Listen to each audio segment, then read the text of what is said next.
Amazing. Welcome everybody to MMORPG's World of Warplanes Launch Day live stream. I'm Bill Murphy, the managing editor at MMORPG.com, and as you can tell, we have some fancy folks with us today. We have Michael Zinchenko. He is the producer from World of Warplanes' main development studio in Kiev, Ukraine. Say hi, Michael. The mastermind. And we also have Gareth Luke, the senior producer of World of Warplanes in North America. Hey folks. That's that guy. And of course, you know her, you love her. We have Pico, the video host at Wargaming America. She also hosts the weekly World of Warplanes community stream at 2 p.m. Pacific every Thursday. Is that a good plug? That's a good plug. Perfect. Okay. Thank you. So I could be Jay Leno. It's amazing. Hey folks, how you doing? Okay, so we have some goodies to give away for you today too, but we're not going to get to that just yet. I want to tell you what we do have, and Pico, you have them sitting next to you, right? Just so that we can bait these people. Have something. Something. Okay, so what we have is a one. I'm going to screw up the pronunciation here. One SciTech Pacific AV8R flight stick, which is compatible with World of Warplanes. Look at that. Oh. We also have one Cyborg flight stick made by Mad Cats. Wait, do we have that one too? Am I going too fast? Okay. Wait, no. You're perfect. Perfect. Okay. Cyborg. We got it right there. Mad Cat. It's the one I use, so it's a good one. We have. Okay, you ready? Next one. Yeah, ready. One Logitech Extreme 3D Pro joystick. Awesome too. Okay. And then this is the pièce de la résistance because it's 2 gold codes. Right here. So they're right there. That'll get you the in-game gold for your unified account through all Wargaming games. So if you're hardcore into World of Tanks, you can use it there. If you're hardcore into World of Warplanes, there, or both, whatever you want to do with it. You can just sit on it and show it to people. That's fine too. All right, so let's do this. First, guys, it's launch day. It's crazy. I just got home from work myself, and I'm ready to do more work. But the play work is fun. So tell me, you're going to be stuck there all day. How's work going for you guys? Actually, we have been stuck here all day. I was just saying to Michael that I've been awake since 6 a.m. yesterday. So it's been quite a big long, like 2 days for me at the moment. But it's running well. We're getting some really good community feedback at the moment. Good concurrencies as well. The game's stable, and people seem to be really enjoying it. So that's the important thing. What's in the mug? Coffee. Coffee laced with Red Bull. I was going to say with brandy, coffee with whiskey. No. And what are some of the things that you took away from open beta that you've brought into launch now? Because I know a lot of people have been following the game, and it's been maybe a while since they looked at it. So what's changed since the open beta to today? Let Michael answer this one. Especially the main things that everything is finished, everything is work fine and ready to go because of the release for the multiplayer games. It's just the beginning of the long life.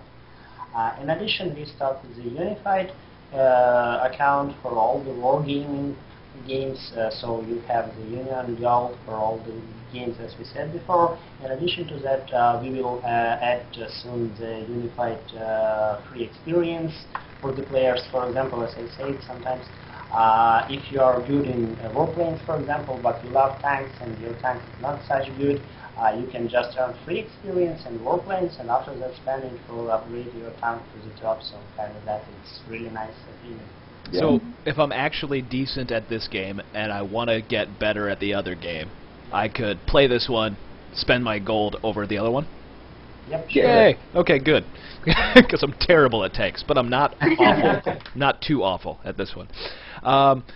Okay, so what are some of the big differences then? Because tanks has been around for a while and it's been in the spotlight for a very long time. I mean, it's your guys' sort of flagship title. What's the difference between something, obviously, one's in the sky and one's on the ground, but what's the big differences between tanks and warplanes then? We were talking about this at the launch event yesterday quite a lot, actually, as it happens. But Michael was sort of going into some more detail here in terms of development. But when we first looked at warplanes and development of warplanes, we basically took tanks and put them in the sky. Literally. Michael was telling me yesterday that the early prototypes, they literally took the tank model and just up in the air. But tanks is a very different game, and over the 3 years we've been running it, and obviously to some success, we've really discovered that it's very much about terrain. and we can really focus on the realism in the physics.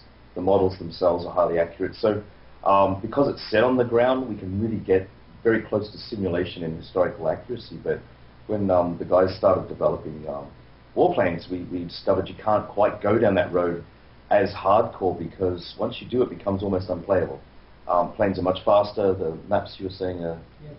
The ordinary map in World of Tanks is 3 or 3 kilometers, and for the warplanes it's 15 per 15, so the speed is higher, the maps are bigger.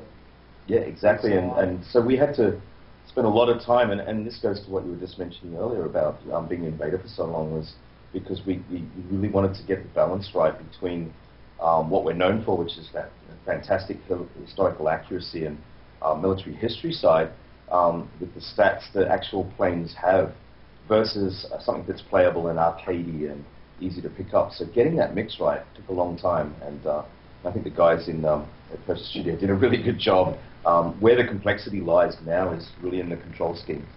You know, you can customize the 3 different control schemes pretty heavily. So if you want to play in a more advanced way, you can. If you want to jump in and just play with a mouse, there's no tactical advantage in doing that, but it allows the player to really... Absolutely. And from one side, we have a huge amount of presets for all of the controllers, especially for the mouse, for example. You can just use ordinary mouse from the Best Buy for $10, and it will be enough to beat the ace. But from the other side, you can adjust almost all of the control details and everything in that. So that's the way to be the pro. Yeah. And you know, from a gameplay perspective, it's a very, very different game. It's much faster, action-packed, very exciting, and it's a whole different set of tactics. It's not just about using terrain and, you know, there's only 3 classes, so it's a much faster, dynamic game, which I think really adds to the, you know, sort of the portfolio of wargaming titles in the trilogy, the second installment, really. Yeah, it has, from what I've experienced, it has sort of, you know, the same basic principles of it's a team fight, but when it comes to tanks, I almost didn't have the patience for it, but when it comes to warplanes, it's a lot more visceral, and you're right there, and it's immediate, and I think I gravitate towards that more.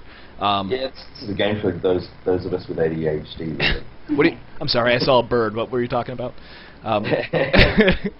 But it's funny because I remember, I think it was Victor that was saying in an interview back when you guys announced Warplanes, that he did with us actually, that one of the reasons you made, or you decided to make Warplanes, was that in Russia tanks are such a big deal, but here in America tanks really aren't a big deal. It's planes, aeronautics. I mean, I'm from Ohio. We're the aeronautical capital of the world. No, we're not. We used to be. But planes are sort of, you know, an American thing. Do you find that the American players are gravitating more towards World of Warplanes? Yeah, you know what? Now that we've got the end of development, we realise we're wrong. It's actually monster trucks. So we're now announcing World of Monster Trucks. That would probably be a huge success, by the way. Victor's right. We have found that, and having travelled to Minsk a few times, and obviously from Michael coming from Ukraine, it is very much a cultural thing. It's a major part of the history of both countries, and they are tank mad, especially in Belarus, where they develop World of Tanks. In Russia. In Russia too, absolutely, in Russia, yeah. So it's a big deal. We're yet to find out how much of a nation of aviators the US is. You know, we're just launching through beta. We've had what, 4.5 million people sign up through the beta. Wow. Yeah, so we're getting really good, strong numbers throughout beta in North America and indeed globally, actually. So yeah, we're really going to put that to the test now. But to sort of go back to your question, I would say we are. You know, in the US, it is much more of an aviation sort of centric nation. Coming from the US like I do. You mentioned something there too. I think one of the strengths of the wargaming titles so far is that you know, you can hop in, play for even something as little as a 5-minute match, and then go about your day, if that's all the time you have. Do you find that there are people that do that, or is it more of like people sitting around for hours and hours upon end? What are the numbers showing you? Well, there's actually strong sort of demographics in both areas, but we do see the highest concurrencies over the weekend. So there's definitely, you know, when people have got the time, they might put a little bit more time in over the weekends. During the week, it's a little bit shorter. And about the timing, the funny thing is right now we are working at the Chinese version for the approval of the Chinese government, and they need us to add the anti-addiction system because of if you're spending more than 4 hours in game, you need to have warning, guys, so stop playing, go work, I don't know. And after 2 additional hours, you need to earn nothing in game, and even from the tutorial.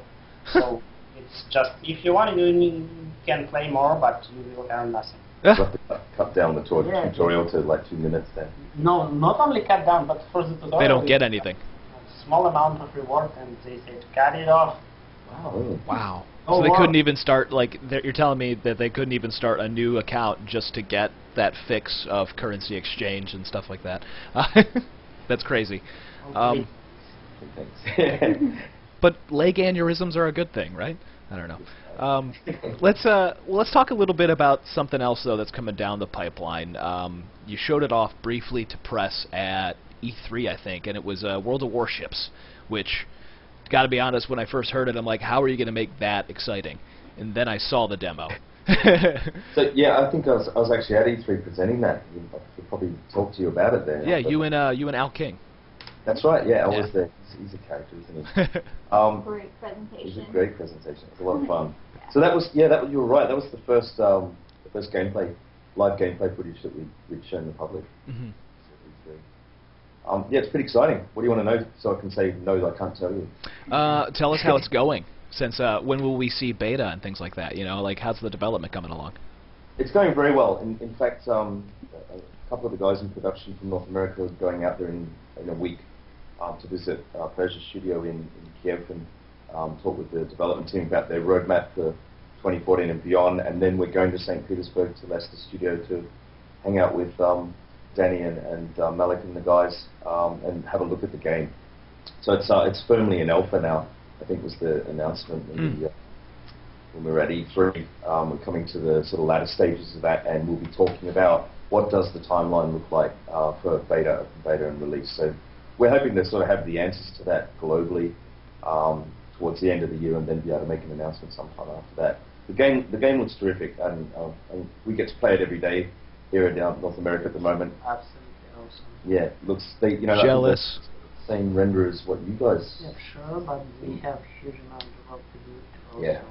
Yeah, lots to go, but it's looking amazing. As Garrett said, for example, for the World of Warplanes, we use the same engine as for the World of Tanks, but we almost do half the work just to rewrite lots of things about the speed, about the third-dimensional, and the same thing with you guys with the World of Warship, because they need to have a perfect water and to write absolutely millions of polygons for the warships and so on. So and the damage models for the ships are really complex as well, because the actual geometric shape of the ships and the size.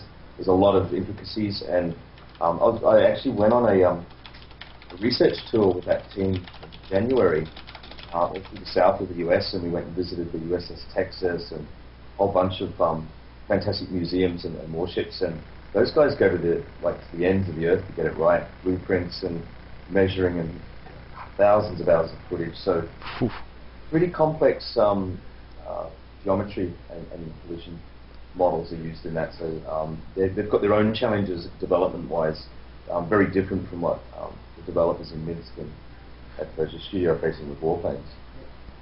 Yeah, it's amazing. I'm really looking forward to it. So the message to take away from that is it's probably going to be a little while. Did you like that? Yeah, that was a good one. Right. I was like, wait a second. He didn't answer my question. Yeah, like I said, we won't know till we come back from that trip and make sure that the global plan for the next stages is finalised, agreed, and then we can make announcements. So I haven't got a date for that. Very mature alpha though. You saw it at E3. Yeah. it will be hard for them to write the right sounds like for us with the Warplanes. Yeah, it'd be, yeah. A little bit harder, I think. To record those, maybe. Yeah, Michael was telling me the other day that they nearly fried one of their sound guys recording the engine sounds for We Warplanes. absolutely feel sorry because first of all we write some of the propeller planes and just adjust the distances for the microphones and for the tank guys, and they were really close. But after that we use some of the rectifiers, and in that situation when the engine started, we just almost lose our guys and our equipment. It's the paradigm Yeah, modern a little needs hot. regularly. Hot